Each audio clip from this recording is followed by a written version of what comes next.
You're welcome. Thanks for staying tuned. It's still, staying tuned, of course. Welcome back. Still Hard Factor 92.3 Nigeria, Info here in Port Harcourt. I'm Dio. 8 minutes come past 4 p.m. Conversation does continue. Thanks for staying tuned once again. Now, a lot is before the Nigerian National Assembly at the moment. We are at the cusp or in the process of making what might be considered as major amendments to our constitution. There's the matter of the PIB, which is set to, which has been said will go a very long way in transforming the oil and gas industry in the country, even bringing about some revolution, if you will. Well, that remains to be seen, but there's no doubt a lot of expectations as far as that's concerned. And rightly, there should be lots of expectations because there's so much wrong as far as Nigeria's oil and gas industry is concerned. And just as well, we also had a situation ongoing with the electoral bill. It has been said in Nigeria that the bane, or the biggest bane of the Nigerian state, is the quality of leaders that she keeps on churning out. And, maybe one reason, if not a major reason, that can be adduced for that is the process that leads to these leaders emerging, and talking about elections and other things associated with that. And as such, there's been a call for amendments to our electoral laws, and that also, even as we speak, is going on, because at the National Assembly, the process is going on to passing the electoral bill even today, I think, in the House of Reps. Well, here's a story from earlier today, courtesy of Premium Times. Electoral bill, National Assembly to restore electronic transmission of results, others. Now, a bit of that story. The National Assembly is now set to include provisions for the electronic transmission of election results in the Electoral Amendments Bill. This follows pressure from Nigerians after reports by Premium Times and others that the lawmakers took out that clause from the legislation. It is also not unrelated to the over 900 distress text messages that the Senate President, Ahmed Lawan, received from Nigerians accusing him and his colleagues of manipulating details of the bill to their favor. Now, Premium Times reported how the lawmakers had attempted to reject and omit proposals and key priority amendments canvassed by citizens during the public hearings, some of which include the use of electronic transmission of results of an election and expenses for presidential candidates. Now, Section 50 Sub 2 of the previous draft read, quote, "Voting in an election under this bill shall be in accordance with the procedure determined by the Commission, which may include electronic voting, provided that the Commission shall not transmit results of elections by electronic means." However, in the new draft, which the lawmakers are set to pass later today, a new Section 49 was modified to include electronic transmission of results. Quote, "Voting at an election and transmission of results under this bill shall be in accordance with the procedure determined by the Commission," end of quote.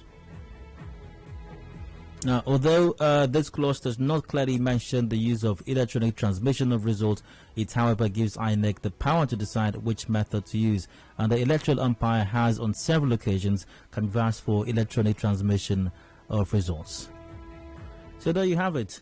How critical is this entire process, this ongoing process, to the electoral process in Nigeria, and what impact might this electoral bill, hopefully it does become law, have on the much expected 2023 general elections? Joining me via phone for this conversation is a lawyer and member of the Committee for the Defense of Human Rights, Ekine. Henry, good evening to you. You're welcome to Hard Facts.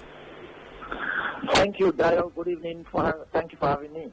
Now, we'll get to the more nitty-gritty aspects of this conversation in a moment, but I'll start by asking you this. Do you personally believe or think that this electoral bill, once passed, is what Nigerians have been waiting for, that gateway to free and fair elections, that gateway to having votes literally, really entirely count, the gateway to producing leadership that will be responsible and work towards actualizing the dreams and aspirations of the vast majority of Nigerians? Yes, to a large extent, indeed, because In a democracy, elections and the electoral process is what will lead eventually to good governance if properly and very effectively organized. And of course, the confidence of the people in the credibility of the election would also improve their participation in the process of governance. And exercise their rights in participating in determining what affects them. So if there is a flaw, and of course a process that seems to practically disenfranchise the people, that is, even when they participate in a supposed election, but it's just a guise, and then the people truly are not determining who will occupy the positions of leadership, then of course it will be a sorry situation. So it's an opportunity indeed for us to improve our electoral process, the electoral system, confidence in the people, in governance, and of course to, by extension, improve our expectation of better governance. All right. Now, the leadership of the National Assembly, the House of Reps and the Senate, has insisted that there were no attempts to remove or omit anything from what the committee on INEC did, or relevant committees of the National Assembly did. The work that did based on public hearings that were conducted, receiving the input of Nigerians on what amendments or modifications should be made to our electoral laws. They've been insistent that there are no underhanded attempts to circumvent the process in any way, or short-live the aspirations of Nigerians as far as these amendments are concerned. What do you think? Do you believe them? Because once again, there is a lot of strong narrative in the public space that actually attempts have been made to circumvent the process, if you will. Well, as much as we may have to reasonably give them the benefit of doubt, since we haven't seen what will become the outcome of the entire amendment process, but the question of having confidence in them, I think, is one that's reflecting on other attempts to electoral amendments, and then other attempts to improving the electoral system and what the legislature has done. Then I think that confidence wouldn't be really in their favor. Nigerians have had opportunities of making inputs at different times to strengthening the electoral process by way of legislation, contributing to a legal framework that will, to a large extent, improve the electoral system. But much of those efforts and contributions of worthy Nigerians, civil society organizations, individuals, haven't really seemed to be accepted by the political class. And again, we have had public hearings. Yes, is just one of those stages of making a bill into a law, passing a bill into a law. But most times we have seen that even when the public hearings are held, and then contributions and opinions of people form only some kind of persuasive effect to the legislators. But in most cases, not just on the Electoral Act, in some other legislations, they throw it away. Just permit me to say even what is trending now. What is happening to the PID, where the public hearing, the opinions aren't really what is reflected now. I'm not sure that anybody who contributed in the public hearing talked about 3%. So the same can be brought into the Electoral Act until we see what we are going to pass. Then we would hold them responsible to that. Talking about what's being passed, it doesn't seem to be much of a problem or situation in the House of Reps, at least as far as the electoral bill is concerned. But some new, fresh information coming in right now from the Senate. I'm going to read this breaking news from the Vanguard newspaper. It's captioned, "Breaking, Senate in disarray, stalemate over Electoral Act." Now, here's the story. Confusion, anger has enveloped the hallowed chamber as senators consider the report of the Electoral Bill 2021, which is a bill for an act to repeal the Electoral Act No. 6, 2010, and enact the Electoral Act 2021 to regulate the conduct of federal, state, and area councils in the Federal Capital Territory elections. The confusion and anger came as the Senator Ahmed Lawan-led Senate has now conceded the powers of INEC to the Nigerian Communications Commission that will now transmit results of elections. According to what they voted for, NCC and the National Assembly will take over the work of INEC by transmitting the results against the backdrop that INEC cannot carry out the electronic transmission of results unless the NCC and the National Assembly are approved. Now, I'm going to read the story from the Punch, the similar version from the Punch newspaper. Electronic result transmission tears Senate apart. There was uproar on the floor of the Senate on Thursday over the mode of transmission of results by INEC on election day. Trouble started when the Red Chamber attempted to amend Clause 52.3 of the new Electoral Act. The Joint National Assembly Committee on INEC and Electoral Matters has recommended that INEC should reserve the power to transmit results by electronic means where applicable on the day of election. However, Senator representing Niger North, Sabi Abdullahi, said that the power to determine the practicability of electronic transmission should be saddled with the NCC with the approval of the National Assembly. There was confusion and commotion when the Senate President put the amendment sought by Abdullahi to a voice vote, and he ruled in favor of the Niger senator. Lawan's action further fueled the anger of many senators, mostly from the southern part of the country, and this led to a stalemate that lasted over 20 minutes. The development forced the Senate President to call for a closed-door session. Henry, what do you make of this development? Well, apparently democracy is on trial today. It's been on trial, but I think the day of verdict is today. It depends on which way the National Assembly would want to appeal and direct their verdicts on what should be the expectation of the citizens. But it's worrisome that sometimes when you see that people do not want to do a thing right, they will deliberately invent or introduce some excuse. Just perhaps they excuse themselves. I do not see any connection in legislating as to whether the electoral umpire should employ technology and electronic voting and transmission of results by bringing the NCC to comment or certify whether that process should actually even be legislated or not. It begins to even strengthen our doubts as to what the National Assembly really intends, whether to strengthen democracy or to serve their own self-interest or perpetuating themselves in their elective positions representing their respective constituencies. Now we are seeing it's an opportunity for us to see those who are actually against democratic progress in this country. The legislature has over time been criticized.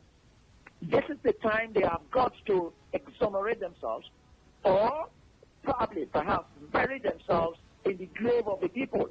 It is unfortunate, no doubt, that when you have an opportunity to improve the perception of people on what you are doing, and then you want to circumvent that opportunity you have. But I think we're all watching, but those excuses calling the NCC to do what? If the National Assembly cannot make it, the NCC, as an executive agency, is to implement laws. So if the law is made by the National Assembly and then the INEC approaches the NCC for the effectiveness of carrying out that provision of the law, then that should be between the two executive agencies of government. The legislature should make the law as the people aspire, the people desire. They represent our interests, and that's what we sent them there to do. The people want an election that will be credible. The people want a process that will have the confidence of the people. The people want an election that should transmit the results electronically to the collation center. The people want elections to be done, pooling to be by way of electronic means. Why should it be difficult for the National Assembly to allow the people to have this? Via Facebook, a comment, Macville in Sikang Joseph goes, is transmission the problem? The voting exercise that is more expensive, bloody, and fraudulent should be done electronically and be transmitted in same medium. Otherwise, politicians will take the device to their house and transmit whatever they want, complete electronic voting system or nothing. Well, Mark Venin Sikak, if you read the provisions of this bill, electronic voting is included as well. As a matter of fact, electronic voting is not in contention. The senators also agree with electronic voting. The issue, as determined by INEC, of course, but the issue right now is electronic transmission. Now, back to you, Henry. Why is transmission electronically so important? And because, once again, in the past, the National Assembly or the political elite, more or less, have not been so comfortable with anything electronic as has to do with our elections. Even the card reader, I imagine it was quite a struggle to get the card reader introduced. And even after it was, a lot of the political elites tried to get it thrown away. But, well, thankfully it has remained. But for a long time, they didn't want to hear anything about electronic voting. Now, that has been agreed to, I suppose. So what is the big fuss with transmitting those results electronically? Daniel, I think we need to lay a foundation here and understand one thing. I do not think personally that we can successfully separate electronic voting from electronic transmission of results. You can't have electronic voting and then have manual transmission of results. You can't have electronic voting the way it's expected and then the results will not be automatically transmitted and collated at the center that is supposed to receive the result. Now, we have had the card reader introduced into our electoral process for accreditation, not really for voting. And that's why we've always still had the manual physical voting. And at the end of the day, you still have the manual process of transmission of the results to the collation centers for declaration of results. And that is where, principally, you have electoral manipulation take place. It is during voting and transmission. And that is why the interest is more on electronic system of transmission of the results. Can I tell you, Otindayo? The manner of conducting polls, that is the manner of voting, and again, the manner of transmission of votes are the two most critical concerns for any person in any election, whether in an association, in clubs, or in schools, or any institution in that matter, let alone in the country. If the manner of conducting elections is so open for manipulation, and the manner for transmitting results, after you conduct election in my polling unit in my village, and then the results are to be collated elsewhere, and then you are transmitting it, what could happen between the points that you are transmitting results from and where you're taking it to? So I think that the essence of introducing this electronic process is to give credibility to the election and to give confidence, to instill confidence in the people that the electoral process is indeed a good one. So we do not continue to be in the tradition of manipulating elections and then have people who probably are not competent, are not committed to delivering welfare to the people get elected into elective offices. It is Hard Factor 91.3 Nigeria Info here in Port Harcourt. We go for a quick break right now. My conversation with Ekine resumes when we return. National Assembly, it was thought would restore electronic transmission of results in the electoral bill, but as it is right now, it appears something entirely different is happening in the Nigerian Senate. More on this when we return. Do please stay with us.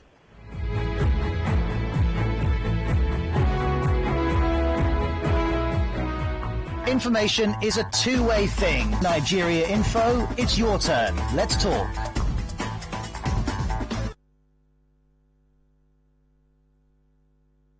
Connect with your customers. Advertise on 92.3 Nigeria Info.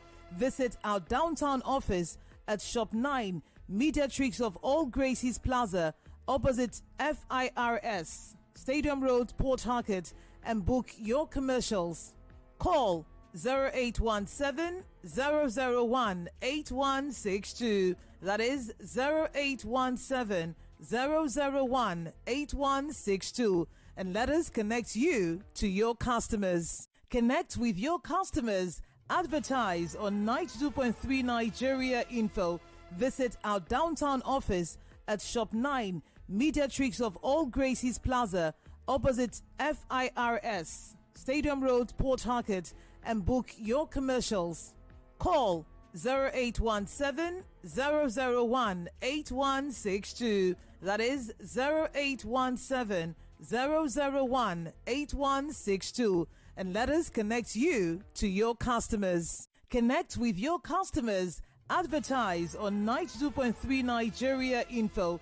Visit our downtown office at Shop 9, Mediatrix of All Gracies Plaza, opposite FIRS, Stadium Road, Port Harcourt, and book your commercials. Call 0817 001 8162. That is 0817 001 8162. And let us connect you to your customers. Connect with your customers. Advertise on 92.3 Nigeria Info. Visit our downtown office at Shop 9, Mediatrix of All Gracies Plaza, opposite FIRS, Stadium Road, Port Harcourt, and book your commercials.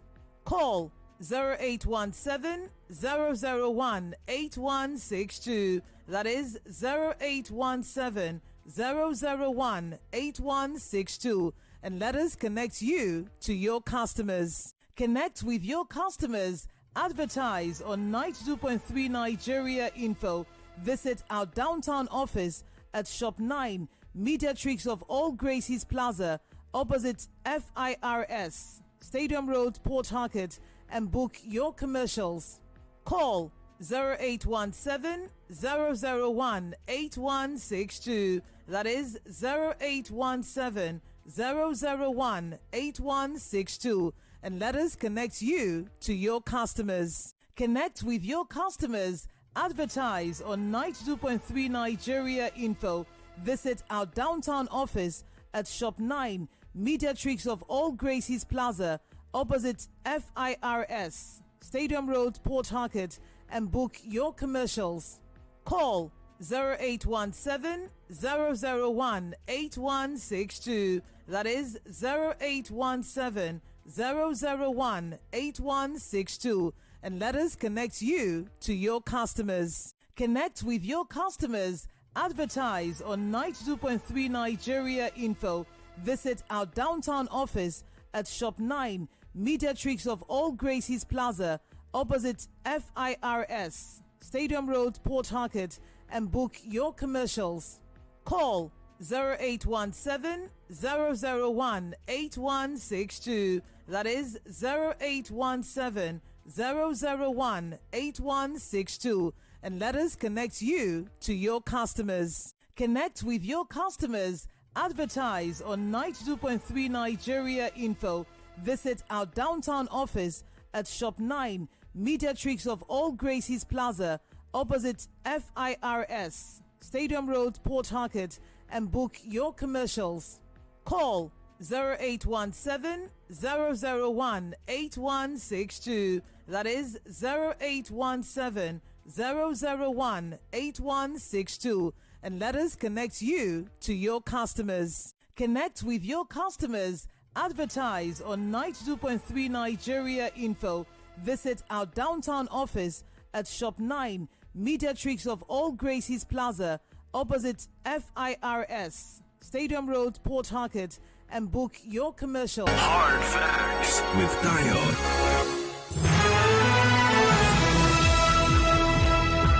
Welcome back. Still Hard Factor 91.3 Nigeria Info here in Port Harcourt. I'm Dio. 28 minutes ago before 5. We've got the news update at 5 p.m. But for the moment, the drama that's playing out in the National Assembly as regards the passage of the electoral bill is what we're discussing at the moment. My guest, lawyer, member of the Committee for the Defense of Human Rights, Henry Ekine, still joins me via phone. Henry, you're welcome back. Thank you, Dio.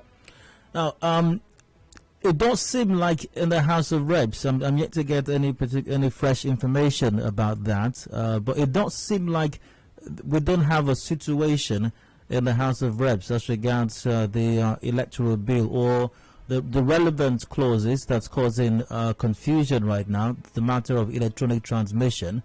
But we obviously have a situation on our hands in the Senate where I think that matter has been concluded already. So the Senate has voted, more or less, I mean, I think it's safe to say that, in favor of conceding those powers to the NCC and the National Assembly to determine whether electronic transmission will take place or not. If the House of Reps votes in favor of electronic transmission and bestows that power fully on INEC, and the Senate, as appears to be the case right now, to have happened already, has voted against that, what's going to happen eventually? That would be a situation that I think the National Assembly will have to reconcile that. It wouldn't really fall within the purview of where a bill has been passed, but there's a discrepancy between the two houses, chambers, for a committee to reconcile that difference. It wouldn't really be that. It would have been a situation where the House of Representatives has passed a clause in the bill, and then the Senate hasn't really passed. The Senate hasn't voted to say we passed this clause in this bill, or we haven't. It would seem to me a situation of a stand down, and then probably seeking to consult the National Communications Commission to advise them on probably the viability of that aspiration of that electronic transmission before perhaps they will come back to it to look as to whether to vote in favor or to vote against. But I think the situation in the House of Representatives, the last I watched, was that it was stood down and they went to executive session. However, Dio, I think that this is the time they must listen to the voice of the people and also evaluate the benefits of having our elections done electronically. We have had the experience of doing our elections manually over the decades. We have had the experience of the challenges that has confronted us and our electoral system and the kind of governance we have had. And if you compare this, can I tell you, I've taken time to look up to about 20 benefits, not less, of accepting this demand of the people to ensure that we do electronic voting and electronic transmission of the results. What have we been doing with ballot boxes? Up to this time and this generation, we do ballot boxes and send across to all polling units, and what happens to them? Miscreants and deviants will come snatch these boxes away. And any time there is violence in elections, it's usually around ballot box snatching and stuffing of ballot papers in boxes. But if we do this, we will take away ballot boxes. There will be no ballot papers, there will be no ballot stuffing, there will be no ballot snatching. Of course, that will lead to reduction in violence and death and destruction of property. There will be less manipulation of the process. The other time we are talking about vote buying, there will be reduction in vote buying, if not complete elimination. Less violence. All right, Henry, I'd like to ask a question, but I think someone sent a message here that's echoing my thoughts. So I'm going to read that message first from IBC. Is the electronic gadget that is to be used for voting not going to have a storage database that will store and retain the results as voted on election day that can be verified later, just as we store things on our phones? My concern is even more on the party primaries. Will the electronic voting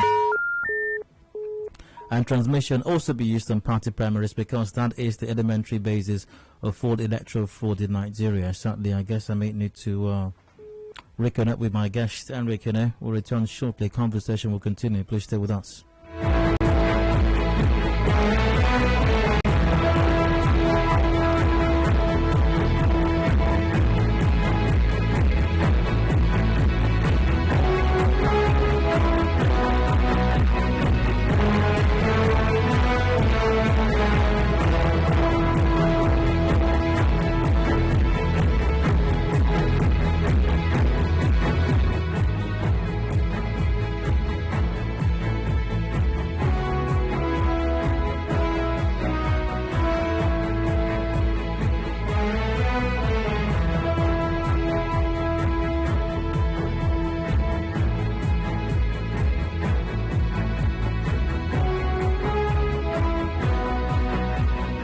All right, welcome back, Henry.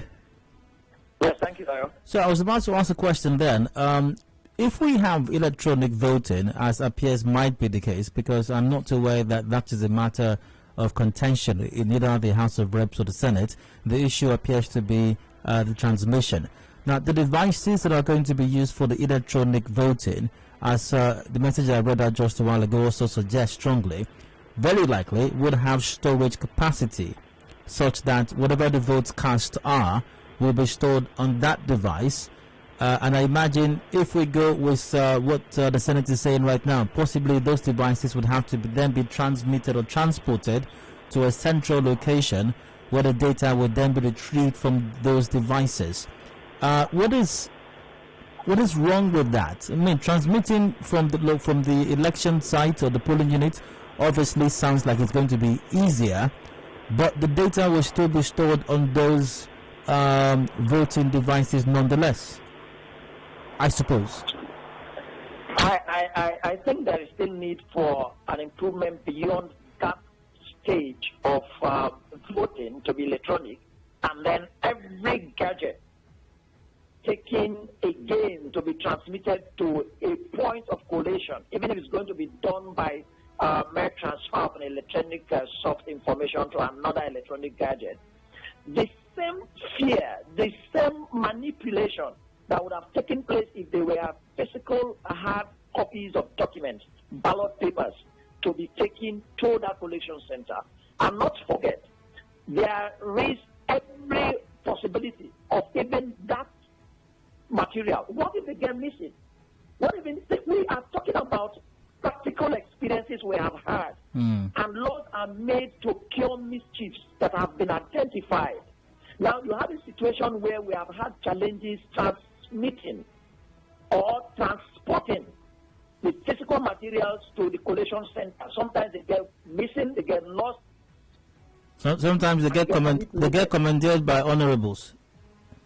By honorables, and then whoever. Sometimes those are hired interferers. So if we have to have this principally eliminated, then we shouldn't even think about bringing some gadgets, some handheld gadgets at the unit, and the voter, you say, pack them again and take them to a point for whatever to be done. We would not have achieved much. It is only most reasonable that as you are conducting elections electronically, you are transmitting the results.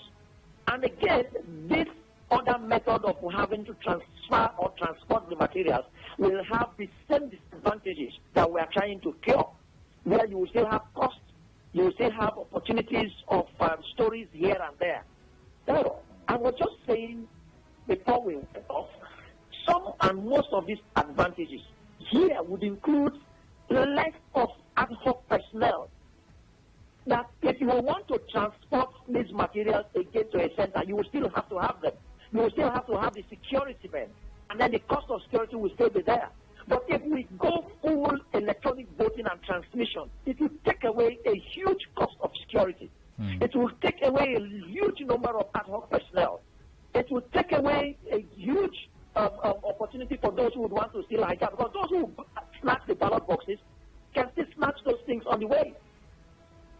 All right, Henry. What would you say about the results? You're welcome to join. Begin to have stories of results still being hijacked. And inconclusive elections as well. Do you know what, Daniel, please, 1 minute?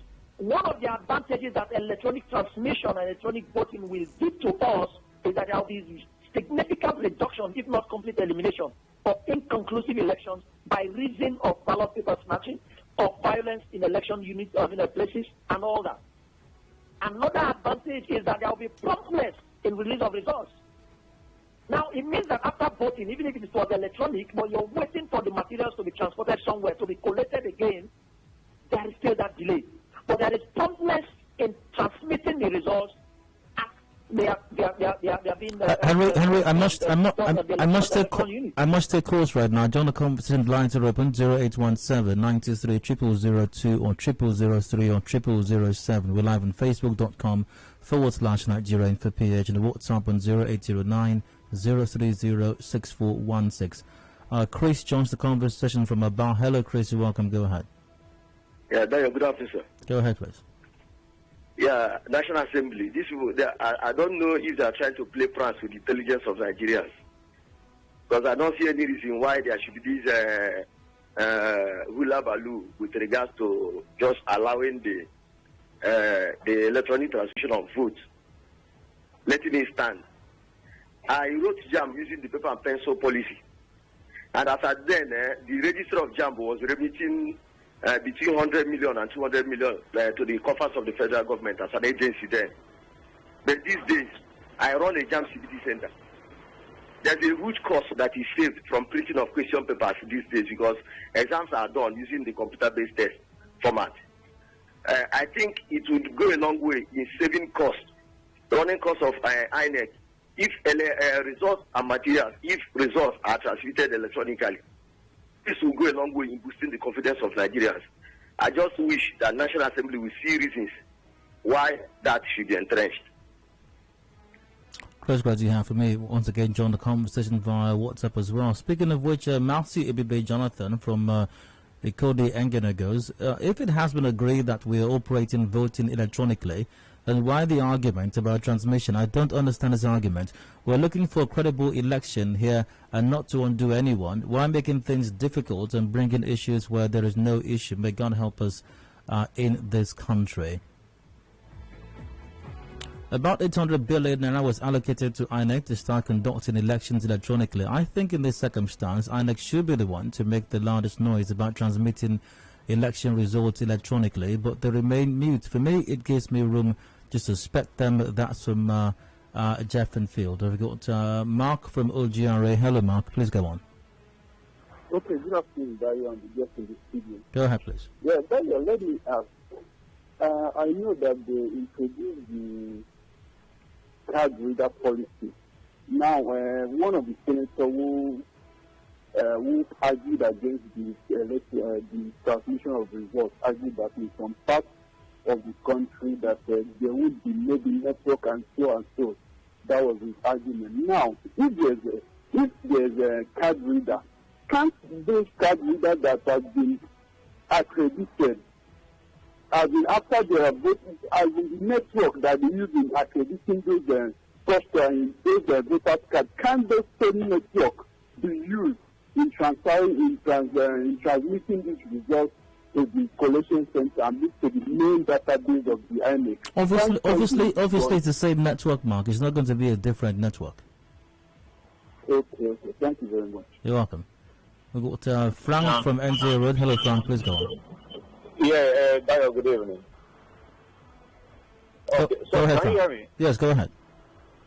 Okay, please, there's an information here. That very spot where accident happened, where those 5 people were consumed, there is a broken down tanker at the middle of the road. Frank, thank you very much for that piece of information. Please, we'll implore the authorities to get down to NTA Road to please check on a broken down vehicle that's on that part of town. All right, 30 minutes ago before 5 o'clock, once again, join the conversation, 0817 93 0002, 0817 93 0003, and 0817 93 0007. Live on facebook.com/Nigeria Info PH. And via Facebook, Adedayo Elusakin going electronic voting and transmission will 1. Reduce cost of ad hoc. 2.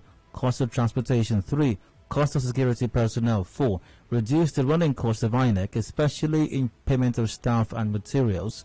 Henry, Adedayo Elusakin simply echoing some of the advantages that you reeled out just a while ago.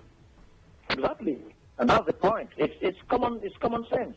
How about the argument? I wonder why the legislators are having an issue out of this. How about the argument, Henry? How about the argument? Okay, I'll come to that shortly.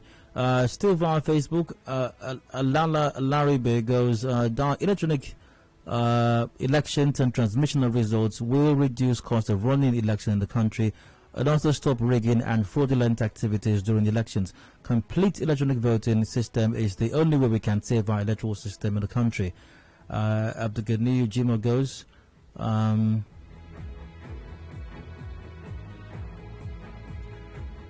Abdul Ganiyu Jimo goes, hello, Di. Please help ask the caller before Mike from GRA, who claimed former head of JAM normally remits 200 million. In which country did that one happen?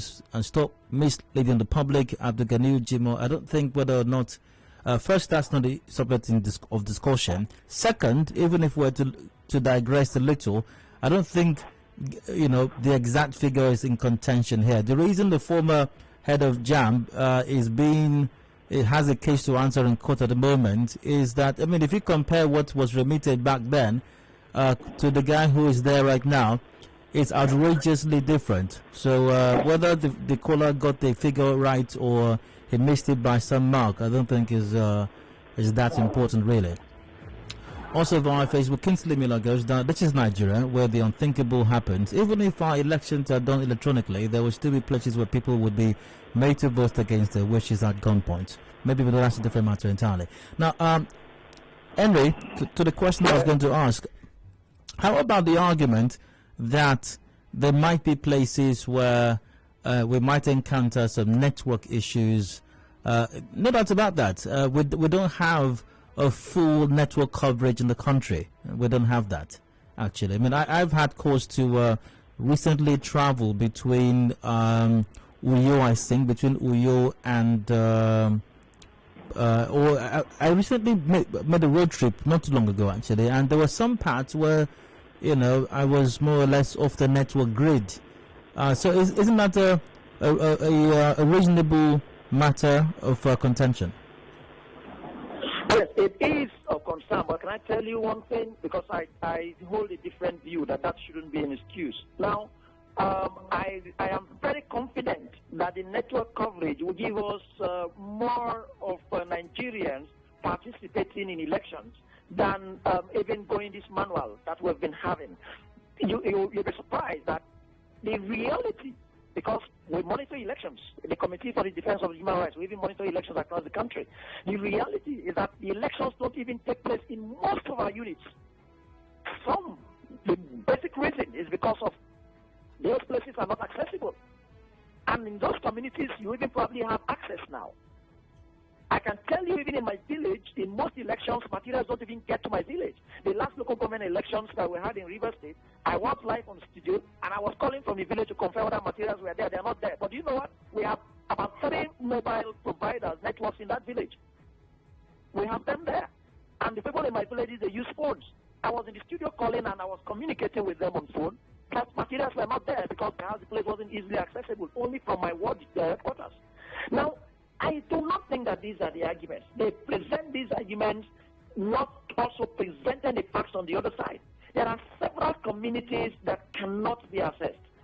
Even when you want to do manual voting, by transporting materials to those places. What about security? Some of those places, even the ad hoc staff wouldn't want to go there. Sometimes you don't even have a means of going there. Do we know how some people get to their villages and come out? There are communities you go 1 week, you stay in, you can't come out until another 1 week, just by probably a local boat. Same every part of this country. Henry, please hold that thought. We got Peter from Borikiri. Peter, you're welcome. Go ahead. Yeah, good evening, Mr. Dan. You have a minute, Peter. Go ahead, please.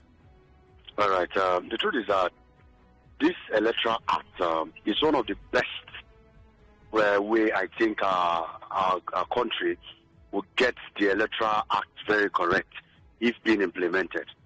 I know that some dubious persons wouldn't want it to be implemented, because if you do it like what your guest is saying there, he has a very credible point, and what he's saying is correct. So I don't see anybody who kick. I don't see somebody on his right senses that will want to kick against it. If you look at the U.S. election, the electoral system that they're using, electronic voting. Most of the things we do today, we do it electronically. So what is stopping us from implementing this? I think we don't need to argue about this. It's one of the best things to do, and that's the right way to get our Electoral Act very correct. Thank you. Peter, great to hear from you. Henry, we have to wrap up the conversation right now. So what do you have to say? You said that the National Assembly must listen to Nigerians. What can Nigerians do to ensure that we get it right this time around?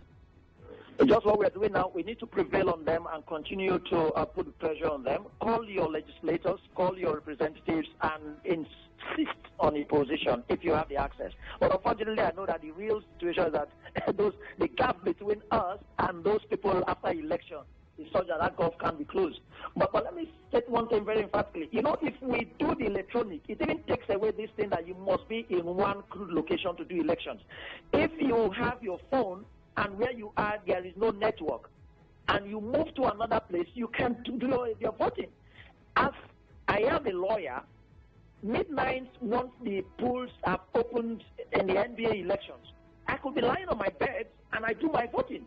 And I'm not sure we have had very serious issues since we started the electronic voting in the NBA. And meaning that if you're even traveling to your village, you can vote from there. But right now, everybody during the election would have to go to your local unit. I have to travel to my village to vote. But if this electronic voting and transmission of results and everything going electronic, I can remain here in Port Harcourt and wouldn't have to travel to my village to do the election. So there will be increased number of even those who participate in voting than we have currently.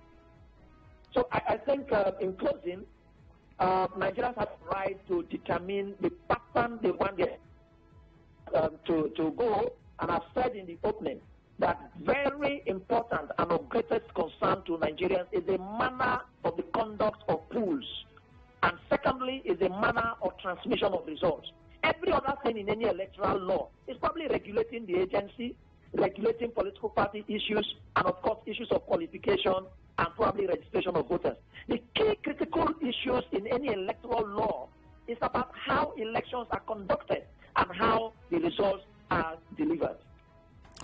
Thank you very much for being a part of the conversation, especially to my guest. Henry Ekine is a lawyer and member of the Committee for the Defense of Human Rights. Henry, many thanks for your time. Thank you very much, always giving us the opportunity to lend our voices. I appreciate it. We will keep an eye on this situation and keep you abreast of development as they do apply. But like Henry said, in whatever way that you can, legally of course, put the pressure on your representatives, ensure the right thing is done. We've got the news update about the hour at 5 p.m. Afterwards, the challenges of running a business post-COVID-19. The owner of Mr. D, the very popular Mr. D Plaza, Mr. D himself, going to be my guest shortly. Please stay with us.